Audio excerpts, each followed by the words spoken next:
Today, we're going to break down something really special. We're looking at the work of Syan, a CEO who uses emotional intelligence, not just in the boardroom, but in incredibly high-stakes, real-life crises. We're going to deconstruct an actual intervention to see how a calm, structured, and empathetic approach can bring stability to even the most chaotic situations. But first, let me ask you something. Think about the last time someone you know, a friend, a family member, was in a real emotional crisis. How did you react? It's one of the toughest situations to be in, right? Well, today we're going to walk through a professional framework that might just change how you approach those moments forever. And make no mistake, the stakes are incredibly high. This quote right here really sets the stage. We're not talking about some abstract theory. We're diving into the heart of disorientation, confusion, and just acute emotional pain. It's as real as it gets. Okay, so let's get into the anatomy of this specific crisis.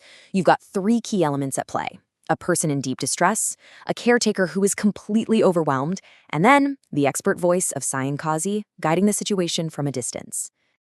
And you can see this incredible contrast right here. On one side, you have the caretaker's reality, just pure chaos, frustration, and burnout. And on the other, Kazi's response. It isn't more emotion, it's a calm, stabilizing framework. This is the fundamental shift from just reacting to a crisis to actually managing it. So what's the secret sauce here? How does an EQ-driven response actually work its magic? Well, it's about way more than just saying the right thing. It's about understanding what's literally happening inside our brains when stress takes over. You see, our biology plays a huge role here. When we're panicked, our limbic system, that's the emotional fight or flight part of our brain, can completely hijack our prefrontal cortex, the part that handles logic and reason. It's like the rational pilot gets locked out of the cockpit. Kazi's entire strategy is brilliant because it's designed to work with this fact, not against it. And this is where the rubber really meets the road. We can actually map Kazi's actions directly to the core pillars of emotional intelligence. It's like watching a masterclass in applied psychology unfold in real time. So let's deconstruct it piece by piece. First up, pillar one, self-regulation. This is the absolute foundation. You know how they say to put on your own oxygen mask first? That's exactly it. You simply cannot calm someone else's storm if you're caught in your own. It all starts with you. So what did Kazi actually do? He didn't just say, hey, you need to calm down. No way. He gave the caretaker a specific physiological tool, a controlled breathing exercise. 5 seconds in, 7 seconds out. He knew that for the caretaker to be of any help, they first had to regulate their own nervous system. And this brings us to this incredible concept called co-regulation. It's this idea that our nervous systems can actually influence each other. A calm presence can literally, biologically, help soothe an agitated one. Kazi was essentially teaching the caretaker how to become a human anchor in the middle of this emotional hurricane. Okay, on to the second pillar, social awareness. Now, this is all about empathy. It's about having the ability to, read the room, to really understand what the other person is going through.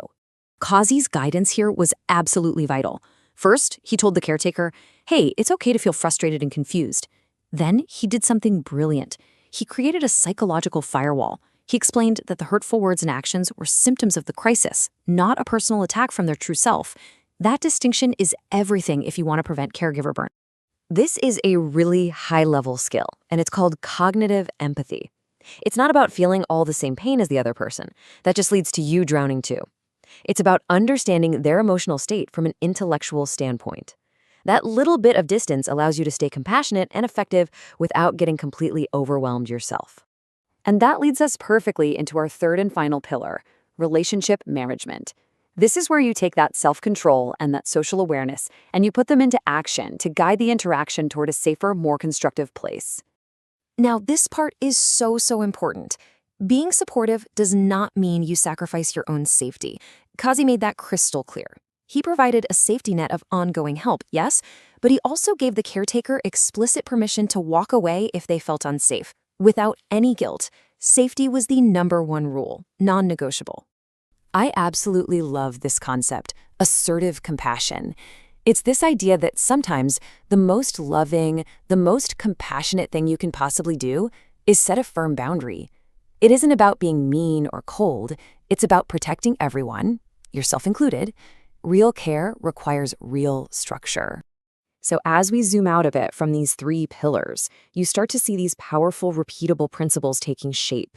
These are the big picture takeaways you can use in almost any difficult conversation or situation. It really all boils down to three powerful ideas that tie this entire masterclass together. So let's run through them real quick. First, the separation of identity. The behavior is not the person. This is key to preventing resentment. Second, cyclical framing. Seeing the crisis not as a single problem to be fixed, but as a wave that you need to ride. And third, permission to retreat. Giving the caregiver the power to prioritize their own safety without an ounce of guilt. Honestly, that last one is an absolute game changer. And you know, what's so amazing about this whole thing is that it's more than just a crisis plan. When you really dig into the source material, you realize these principles are part of a much bigger, much more intentional philosophy. This quote from Kazi's own notes says it all. This isn't just a professional tool he pulls out for emergencies. It's an integrated framework for life, designed to nourish all of our relationships, with our family, our friends, everyone.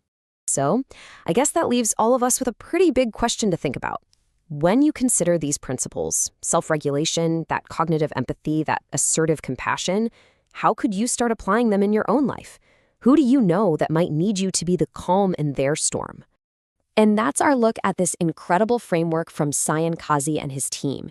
It's just a powerful reminder that emotional intelligence isn't some fluffy soft skill.